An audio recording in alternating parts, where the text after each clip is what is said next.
It's one small step for man, one giant leap for mankind. Astronauts first walked on the moon in 1969. You got the flag up now, and you can see the stars and stripes. If you ask people back then what they thought space missions would look like now, they might be surprised to hear that the last time human beings went to the moon was in 1972. Even though there hasn't been much progress for decades, 2020 will go down as the year everything started to change. 1, 0, ignition, liftoff, Godspeed, Bob and Doug. When SpaceX sent NASA astronauts into orbit, it represented more than just a mission to the International Space Station.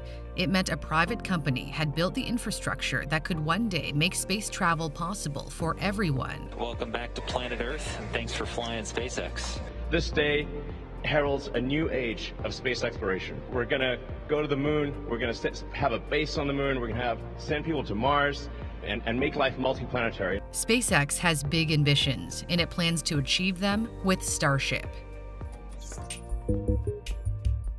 It's hard to grasp the size of Starship, but the Falcon 1 booster, which was used for SpaceX's first successful launch in 2008, looks tiny beside it.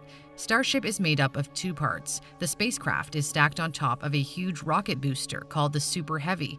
Together, they tower 120 meters high, which is a bit longer than a football field, and bigger than other Super Heavy rockets. By the way, that's what we would look like in comparison. Not only will it be big, it can carry up to 100 people and a lot of cargo. Starship is meant to hold a payload of up to 150 metric tons, which is the weight of about 21 African elephants. That requires a lot of power for liftoff. Monstrous engines filled with liquid oxygen and liquid methane will boost the rocket into orbit. 6 of these Raptor engines will be used in the spacecraft, but most of the power comes from the up to 37 Raptor engines in the booster. After lifting Starship into orbit, the booster and the spacecraft will separate. The Super Heavy returns to Earth while Starship goes along its journey, and that journey can be anything from making trips to the International Space Station, missions to the Moon, and of course, landing on Mars, which is not easy. Starship will be entering its atmosphere at a speed of 17,000 miles per hour, or 25 times the speed of sound. It will need to decelerate and perform a specific maneuver in order to land.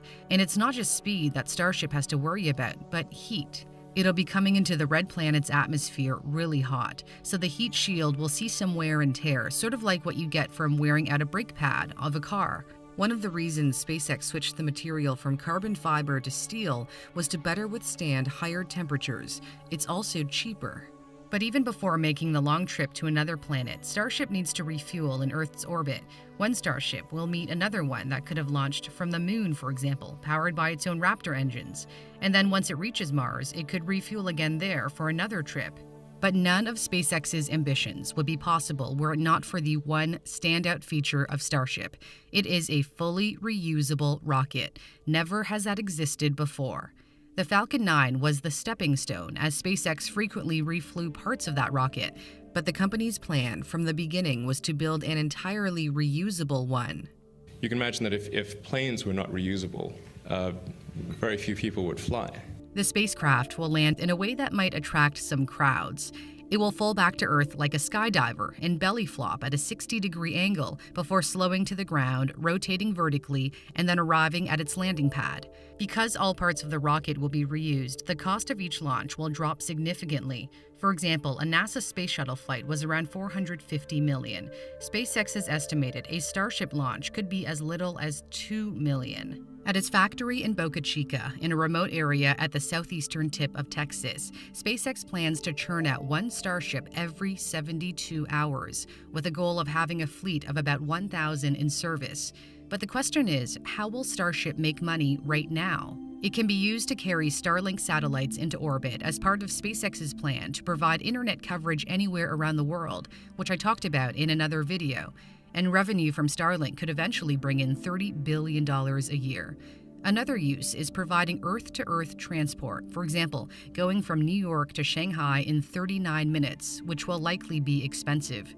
And Japanese billionaire Yusaku Maezawa will also help fund Starship's development as SpaceX's first private passenger to fly around the moon in 2023. But these are small goals compared to the ultimate purpose of Starship. Elon Musk's greatest ambition is to build nations in space, including a city on Mars, to ensure humanity's survival in case something happens on Earth. Starship took its first big step toward that goal with its tiny hop in August.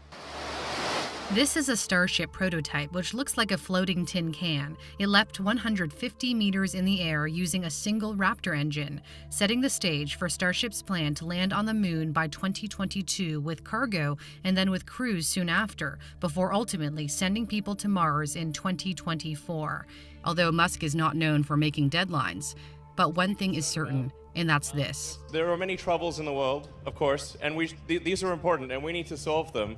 But we also need things that make us excited to be alive, that make us glad to wake up in the morning. Space exploration is one of those things.